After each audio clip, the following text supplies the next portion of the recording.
cette fin d'un XXe siècle imbibé de bruit, d'angoisse et de fureur, il existe encore un pays où le silence est si total que l'on peut entendre le sang couler dans ses veines.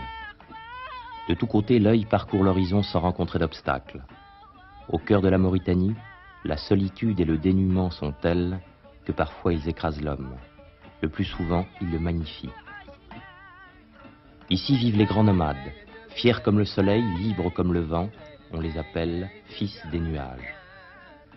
Pendant plusieurs semaines, une équipe de l'ORTF a eu la chance de partager leur vie. Bientôt peut-être, les nomades disparaîtront, prisonniers eux aussi, des maisons de pierre, des mirages de l'argent et des servitudes du progrès. Par ce film, nous voulons leur rendre hommage, car mieux que beaucoup d'autres, ils savent encore accomplir avec dignité cet étrange parcours qui mène l'homme de la vie à la mort.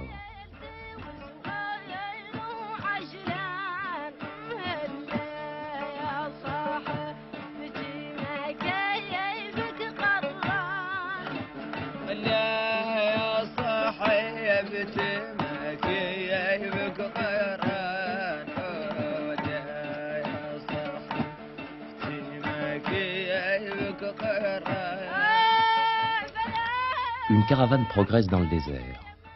Il faut trouver des pâturages pour les troupeaux et de l'eau pour les hommes. Ainsi, chaque année, les grands nomades parcourent plus de 3000 km pour survivre. La pluie est rare, 2 ou 3 jours par an, parfois moins.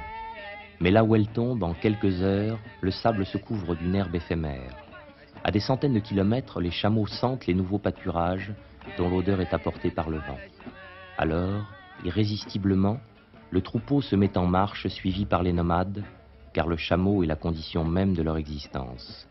Ils mangent sa viande, ils boivent son lait, ils se couvrent de sa laine, et le produit de sa vente leur permet d'acheter les habits et les vivres indispensables. Quand les troupeaux sont décimés par la sécheresse, aujourd'hui encore, des enfants meurent.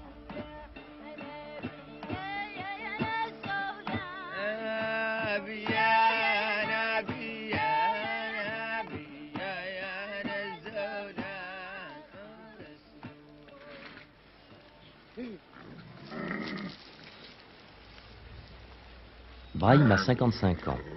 Il est le chef d'une fraction guerrière Oulad Raylan. Cette année a été particulièrement difficile. Les pâturages sont rares et de nombreux points d'eau sont asséchés. Alors, la tribu a éclaté en petits groupes qui peuvent assurer plus aisément leur subsistance.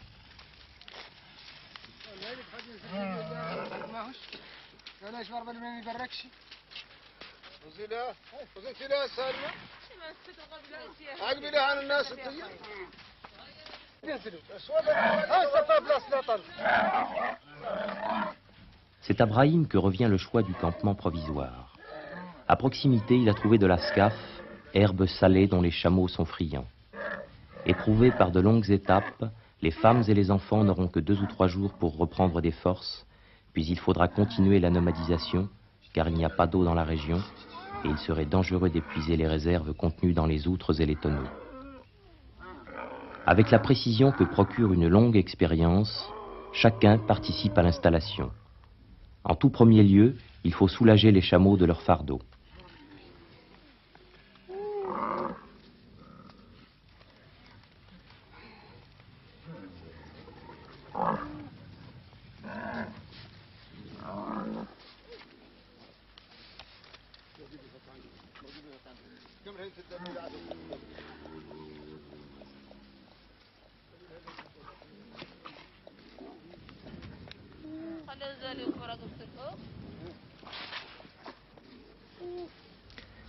Les nomades ne s'encombrent jamais de bagages superflus.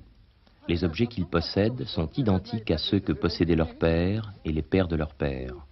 Le délou, sorte de seau en peau de vache ou de chameau pour puiser l'eau, une corde en lanière de cuir tressé d'au minimum 80 mètres.